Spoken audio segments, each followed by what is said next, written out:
Hi, എല്ലാവർക്കും നമസ്കാരം. ഇന്ന് ഞാൻ കരിമ്പില്ലാതെ കരിമ്പിൻ ജ്യൂസ് റെഡിയാക്കുന്നത് എങ്ങനെയാണെന്ന് പറയാം. വൃത്തിയാക്കിയിരിക്കുന്ന പുതിനയില, ജാഗരി പൗഡർ, ലെമൺ, കുറച്ച് ഇഞ്ചി, ഇത്രയും സാധനങ്ങളാണ് നമുക്ക് കരിമ്പില്ലാതെ കരിമ്പിൻ ജ്യൂസ് റെഡിയാക്കാനായിട്ട് വേണ്ടത്. ഈ പുതിനയിലയ്ക്ക് ഒരുപാട് ഗുണങ്ങളുണ്ട്. ഇത് മെഡിസിനൽ വാല്യൂ ഉള്ളൊരു സസ്യമാണ്. അതുമാത്രമല്ല, ഇതിന് ഒരു സുഗന്ധം പുറപ്പെടുവിക്കാനും കഴിവുണ്ട്.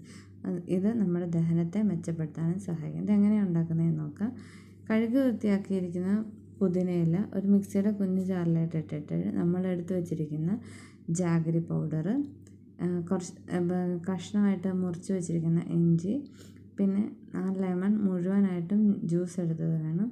ജാഗരി പൗഡർ നമ്മൾ എത്ര പേരാണ് അതിനനുസരിച്ച് മധുരത്തിന് അത്രയും പൗഡർ എടുക്കണം. ക്യൂബ്സാണ് കയ്യിലുള്ളതെങ്കിൽ ക്യൂബ്സ്, അത് ഏതാണ് അവൈലബിൾ ആയിട്ടുള്ളത് അതെടുക്കാം. പിന്നെ ലെമൺ ജ്യൂസ്, ഈ ലെമൺ ജ്യൂസിലാണ് നമ്മളിത് അരച്ചെടുക്കുന്നത്. അപ്പോൾ ആ ലെമൺ ഫുള്ളായിട്ട് തന്നെ വേണം.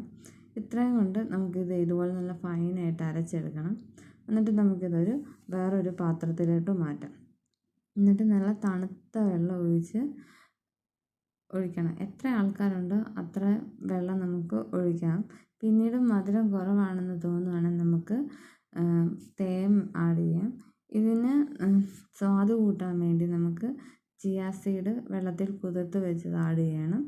പിന്നെ ഇച്ചിരി കൂടെ തണുത്തിരിക്കാൻ വേണ്ടി ഐസ് ക്യൂബും കൂടി ഇതിലേക്ക് ആഡ് ചെയ്താൽ വളരെ സ്വാദിഷ്ടമായ കരിമ്പില്ലാത്ത കരിമ്പിൻ ജ്യൂസ് റെഡിയാക്കി കിട്ടും. ഈ ചിയാ സീഡ് റെഡിയാക്കാനായിട്ട് നമുക്ക് അരമണിക്കൂർ നേരത്തേക്കിന് ഒരു സ്പൂൺ ചിയാ സീഡ് വെള്ളത്തിലിട്ട് കുതിർത്തെടുത്താൽ മതി. നമുക്ക് റെഡിയാക്കുന്ന സമയം കൊണ്ട് ചിയാ സീഡ് റെഡിയാക്കി കിട്ടും. ഇതിലേക്കിട്ട് നന്നായി ഇളക്കി നമുക്കെല്ലാവർക്കും കൊടുക്കാം.